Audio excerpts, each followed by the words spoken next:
भारतीय मनीषा इस रूप में व्यक्ति और व्यक्तित्व विकास को परिभाषित करती है कि हमारी खिलावट पूर्णता को पा जाए, एक बीज अपनी खिलावट पा जाए, दरख्त हो जाए और उसके बाद फिर बीज लौटाने को तत्पर भी हो जाए, समेट के ना बैठ जाए और ये यात्रा अनवरत चलती रहे, आगे बढ़ती रहे।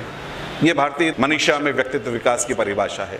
लेकिन वेस्टर्न मैनर में, जो कि आज ज़्यादा मौजू किसी रूप में लोगों के लिए है, उसमें अगर हम पर्सनैलिटी डेवलपमेंट के बाबत बात करते हैं तो वहाँ पे फिर वही वर्ड पर्सनैलिटी को हमें सोचना पड़ता है कि ये पर्सनैलिटी वर्ड आया कहाँ से, और पर्सनैलिटी वर्ड ओरिजिन हो रहा है परसोना से। परसोना मतलब एक मुखौटा। बहुत तरह के मुखौटे लोग लगाते हैं, तरह तरह के मुखौटे लोग चेहरे पे लगा लेते हैं। कहीं औपचारिक अवसर पे जाते हैं तो बहुत भद्र, बड़े विनम्र, बहुत नॉन वायलेंट, पोलाइट और इस तरह का कोई मुखौटा पहन लेते हैं पार्टी वेयर के साथ। या हो सकता है मीटिंग लेने जाना है और अपने सबॉर्डिनेट्स की मीटिंग है और आप अगर बॉस हैं तो बड़ा सख्त सा कोई मुखौटा चेहरे पे, स्ट्रिक्ट परसोना वाला मुखौटा आप पहन लेंगे, और आप बॉस के यहाँ जा रहे हैं तो बड़े और पोलाइटनेस का मुखौटा पहन लेंगे। मतलब ये मुखौटे लोग बदलते रहते हैं और मुखौटे बदलते बदलते खुद का ओरिजिनल फेस भूल जाते हैं। ये दरअसल पर्सनैलिटी की समस्या है और पर्सनैलिटी डेवलपमेंट के नाम पे वही किसी मुखौटे को नया रंग रोगन करके पहन लेना डेवलपमेंट अगर मान लिया जाए तो फिर भटकाव वहाँ से हो जाता है कि वहाँ से फिर अपने ओरिजिनल फेस की तरफ, ओरिजिनल चेहरे की तरफ लौटने के रास्ते भी बंद हो जाते हैं दुर्भाग्य से। तो ये शुरुआत में अगर हम पर्सनैलिटी के कंसेप्ट को समझ लें तो बड़ा जानना आसान हो जाता है।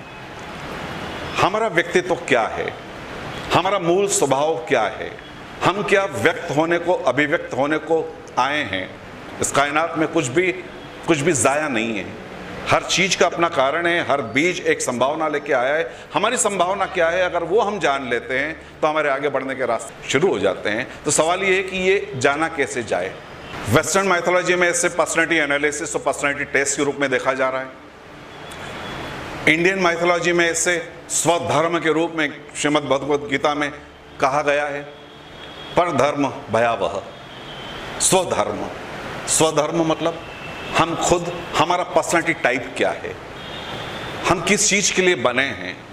एक व्यक्ति जो बहुत अच्छा टीचर बन सकता है, वो अगर दूसरे विभाग में चला जाए, दूसरे काम में चला जाए, पुलिस डिपार्टमेंट में चला जाए तो शायद बहुत अच्छा परफॉर्म नहीं कर पाएगा। यह व्यक्ति किसी इस तरह के काम के लिए बना है कि चाहे वो पुलिस में जाए या फौज में जाए और वहाँ अपने ऊर्जा को दिशा दे पाए, और वो अगर इस तरह के टीचिंग जॉब में चला जाएगा तो शायद बहुत अच्छा नहीं कर पाएगा। तो ये इंडियन साइकोलॉजी यहीं से हमें वो दिशा देती है कि पर्सनैलिटी डेवलपमेंट के लिए हमें बाहर देखने की ज़रूरत नहीं है, पर्सनैलिटी डेवलपमेंट के लिए हमें खुद के अंदर देखने की ज़रूरत है।